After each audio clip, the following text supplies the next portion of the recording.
Ration बिक्री का सवाल आएगा तो हम निश्चित तौर पर इसका विरोध करेंगे और इसकी लड़ाई जो है पूरी ताकत से लड़ी जाएगी, उसमें हमको कोई रोक नहीं। सर, एक सवाल बार बार उठ रहा है कि 2024 के चुनाव में अगर हम बीजेपी को हरा देंगे तो निजीकरण की नीति रुक जाएगी, क्या रुकेगी सर? क्योंकि सरकारें तो बदलती रही हैं। मुझे नहीं लगता है ऐसा, क्योंकि निजीकरण की व्यवस्था जो है ये सरकार भी लाई है और जो पहले सरकार थी वो भी उसके ऊपर ही चल रही थी। मोल्टेक से अहलुवालिया ने तो लिखा था कि रेलवे जो है वो सारी दुनिया में निजी हाथों में जा चुकी है, तो भारत में क्यों नहीं जा सकती। ये तो उस समय ममता जी मंत्री थी और हम लोग इसके विरोध में थे, तो उनका मंसूबा पूरा नहीं हो पाया। तो कोई भी सरकार आए वो निजीकरण की बात करेगी, लेकिन वो निजीकरण की बात करेगी तो उसका पूरा विरोध नहीं होगा, उसको हम लोग छोड़ने वाले नहीं हैं। शुक्रिया सर, मेहरबानी। इस तरह जी देखा है जिस तरीके से किसानों ने 14 महीने आंदोलन किया, लेकिन उनकी बातें बिल्कुल नहीं मानी गई। क्या आपके एक दिन के आंदोलन से ये बातें मानी जाएंगी? देखिए, उनका आंदोलन भी अपना आंदोलन था, मैं किसी के आंदोलन को कमज़ोर आंदोलन नहीं मानता हूँ, लेकिन ये बात आप साफ समझ लीजिए कि आने वाले समय में हम लोग गैर राजनीतिक लोग हैं, सरकारी कर्मचारी हैं, हमारा आंदोलन निश्चित तौर पर सफल होगा, इस बात के लिए हम आपको दावा कर सकते हैं। देश की बेटियां 3 महीने तक जंतर मंतर में बैठी रही, फिर उनको कुचला गया, उनको मतलब जो है डांटा गया और जेल में डालने की कोशिश की गई, लेकिन उनकी बात नहीं मानी गई। आप किस तरीके से अपनी बात मनवाएंगे ये बता दीजिए। इसमें कोई प्रॉब्लम नहीं है। देखिए, गांधी जी ने आंदोलन कितने दिन चलाया, तब देश आज़ाद हुआ। तो गुलामी का आंदोलन, आर्थिक आंदोलन, ये सब एक ही जगह पर है। अगर ये इस तरीके से लड़ाई लंबी चलेगी लेकिन जीत हमारी होगी, ये हमको पूरा विश्वास है। इस वार्ता के माध्यम से आपने आह्वान किया था कि अगर आज के आंदोलन से अगर सरकार ने हमारी बात नहीं मानी तो वोट की चोट से भी जवाब देने का हम जो है इसमें जवाब देंगे। क्या इस मन से आज वो घोषणा भी होगी?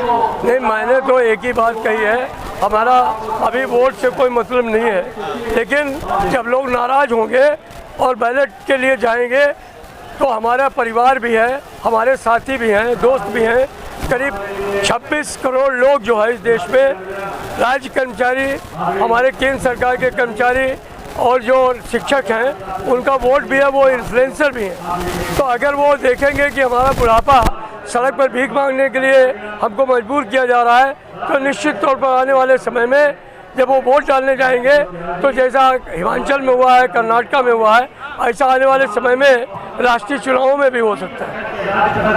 रेलवे के लाखों कर्मचारी हैं, आपसे बहुत प्रभावित हैं, उनके लिए कुछ संदेश देना हो तो आज इस मंच से क्या कहेंगे? मैं तो अपने सभी कर्मचारी जो प्यार करते हैं, मैं उनसे यही कहूँगा कि रेल को बहुत बेहतर तरीके से चलाइए, लोगों की सेवा करिए, लेकिन आंदोलन के लिए तैयार रहिए। अगर सरकार नहीं मानेगी तो हमें रेल का चक्का भी जाम करना होगा, इसके लिए भी पूरी तैयारी रखें। आपके राष्ट्रीय महामंत्री हमारे बीच है, आज देखा जाए तो लाखों लोग आपके आह्वान पे यहाँ दिल्ली के रामलीला मैदान में इकट्ठा हुए, क्या उम्मीद है आज के आंदोलन से? पूरा भारत से कर्मचारी रामलीला मैदान पहुंच गए। 1.5 लाख से ज़्यादा संख्या रामलीला मैदान में NPS को विरोध करते हुए ये महारैली में भाग लिए। नया पेंशन स्कीम है, नो पेंशन स्कीम, इसमें गारंटीड पेंशन है। ये रद्द कराने के लिए जॉइंट फोरम माध्यम से हम निर्णय लिए, जॉइंट प्लेटफॉर्म माध्यम से एजिटेशन और भी इंटेंसिफाई करने के लिए।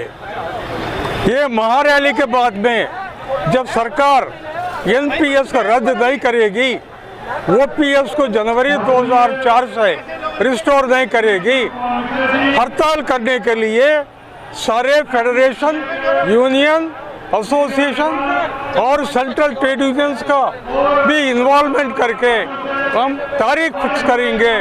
वो अनिश्चितकालीन हड़ताल होगी। क्या लगता है आज के आंदोलन से सरकार के कानों में जू रहेंगी? मेरा होप है केंद्र सरकार जब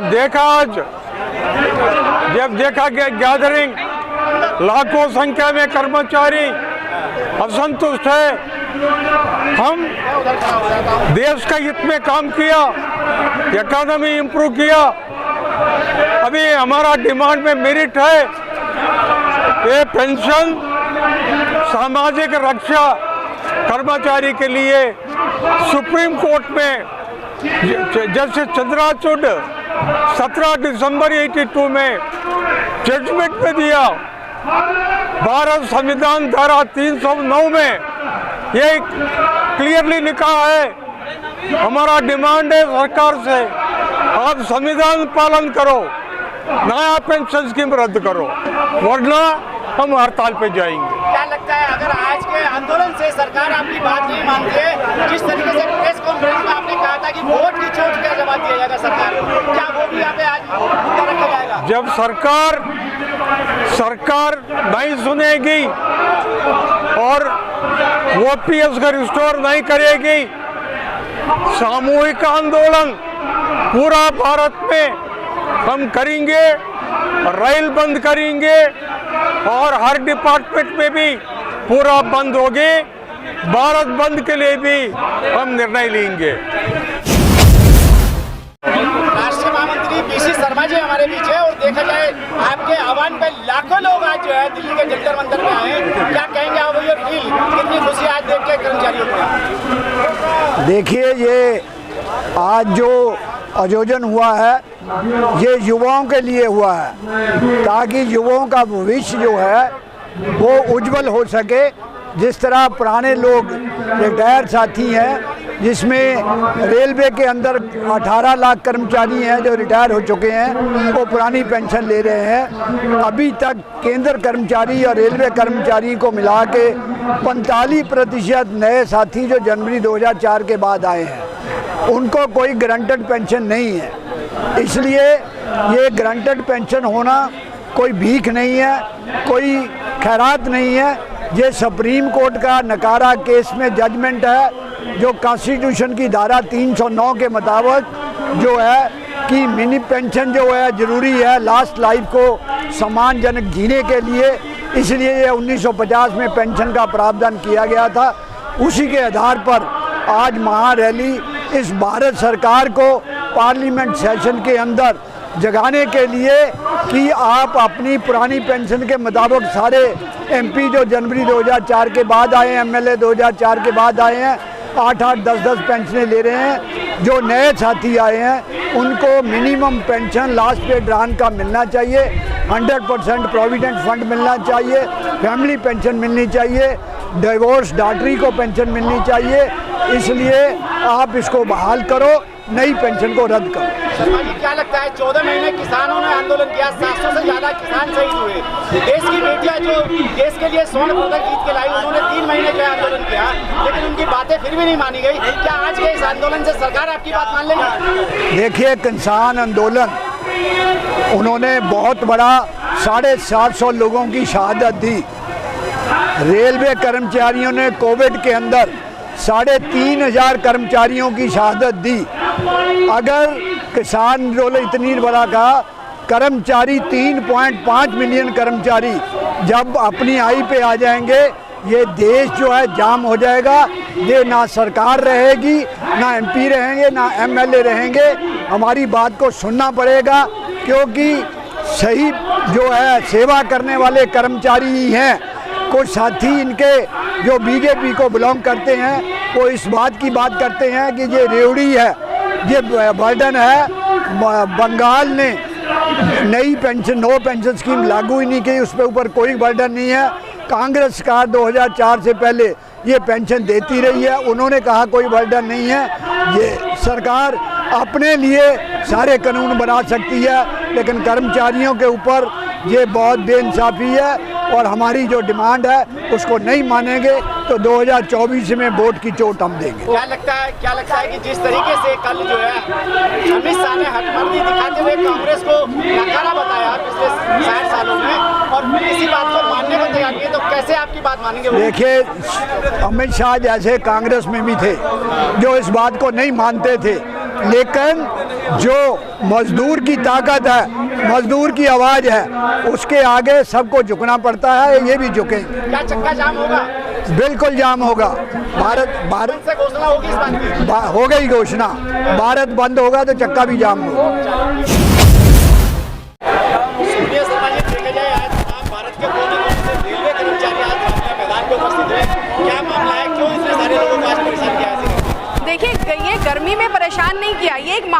आक्रोश रैली है, ये महासंग्राम है हमारा एनपीएस के विरोध में। ओपीएस हमारा जन्म सिद्ध अधिकार है, ये हम शौक के लिए इकट्ठे नहीं हुए, ये हमारी मजबूरी है कि आज हमें यहाँ पर इकट्ठा होना पड़ा है सरकार तक अपनी आवाज़ पहुँचाने के लिए कि ओपीएस हमारा जन्म सिद्ध अधिकार है और हम इसे लेकर रहेंगे। क्या लगता है इस सब करने के बावजूद आपकी बात मानी जाएगी? क्यों नहीं मानी जाएगी? जब एक दशरथ मांझी ने अपने परिवार के हक के लिए पहाड़ को चीर के रास्ता बना दिया, तो यहाँ तो पूरा जन समूह उमड़ा हुआ है, जन सैलाब उमड़ा हुआ है अपनी पेंशन लेने के लिए। तो ये इनकी जो गूंज है, ये आज रामलीला मैदान के अंदर एक इतिहास बनाएगी कि लोग ये देखेंगे कि कितने हजूम के अंदर लोग आए हैं जो कि एनपीएस के अंदर त्रासदी से जो है मजबूर हो चुके हैं।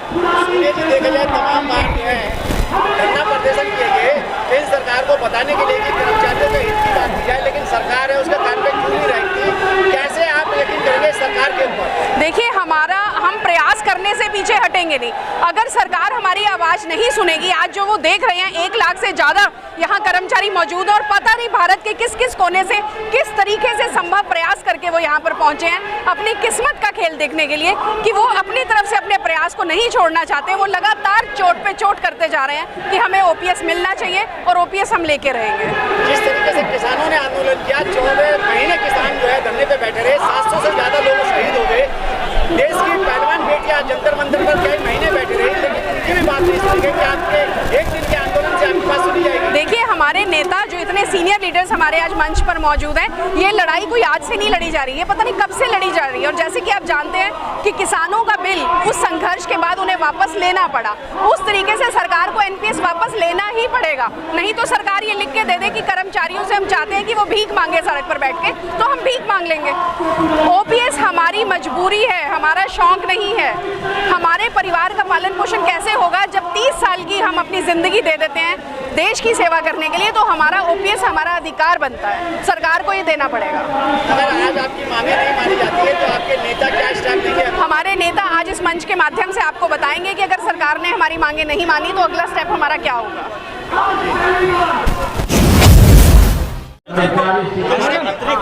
हमारे विनोद राय जी देखा जाए गोरखपुर से चल के दिल्ली के रामलीला मैदान आए, तमाम लोग तो लाखों लोगों का हजूम देख रहे हैं, क्या कहेंगे आज इस मेले को लेकर? बिल्कुल, सरकार पर एकदम दबाव बनाया गया है और इस भारी जो जनसभा है और जन सम्मेलन है, ये सुनामी के तरह से नहीं है, पूरा समुंदर के तरह से है और इसको सरकार को समझ में आ जाना चाहिए। सरकार जो बनाता है उसी का पेंशन बहाल कर करके अपना जो सरकार बचाना चाहिए। अगर सरकार के पास यह व्यवस्था होनी चाहिए, इतने दिनों से पेंशन मिल रहा था, आखिर कोई दे रहा था, इस नाते उनको पुरानी पेंशन बहाल कर देनी चाहिए। एक इतने कर्मचारी के परिवार रिश्तेदार ये कितने हो जाएंगे, इस नाते उनको पुरानी पेंशन बहाल करनी चाहिए। अपने 5-5 पेंशन ले रहे हैं लोग और कर्मचारियों को एक भी पेंशन नहीं दे रहे हैं। इनकम टैक्स में कोई अगर लाख रुपया पा रहा तो 20,000 रुपया पर मंथ कटौती हो जा रही है और डीए 3% बढ़ाया जाता है। ये बहुत बड़ी बात है। और आप देख रहे होंगे कि जितना अंदर है रामलीला मैदान में, उससे ज्यादा सड़कों पर हैं और तमाम ट्रेनें NFIR की अभी रास्ते में है और आ रही हैं। साहब, सरकार और मोदी जनता के मुद्दे पर कभी झुके नहीं है। बिल्कुल सही बात कह रहे हैं। उनको पता नहीं कैसे ये सारे मुद्दों सारा सरकारी कर्मचारी से पैसा लेकर करके, टैक्स लेकर करके अपने लोग राज कर रहे हैं और मुद्दा से भटक रहे हैं। वह सत्ता में आने के बाद कर्मचारियों और उनके परिवारों को बहुत ही दिक्कत में डाले हैं। तो मोदी सरकार अगर अपनी सरकार बचाना चाहते हैं तो पुरानी पेंशन बहाल करना पड़ेगा। क्या लगता है आपको 2024 के चुनाव में वोट की चोट का जवाब दिया जाएगा? बिल्कुल, अगर हम लोगों की पुरानी पेंशन बहाली नहीं हुई, अगर 2024 के पहले, तो 2024 में केंद्र और राज्य, मैं उत्तर प्रदेश से हूँ, पूर्वोत्तर रेलवे पर हूँ, NJCA का संयोजक गोरखपुर में हूँ और राज्य और केंद्र सब हमारे साथ है और उन लोगों ने यह ठान लिया है कि जो पुरानी पेंशन बहाल करेगा वही देश पर राज करेगा और उसी को वोट दिया जाएगा।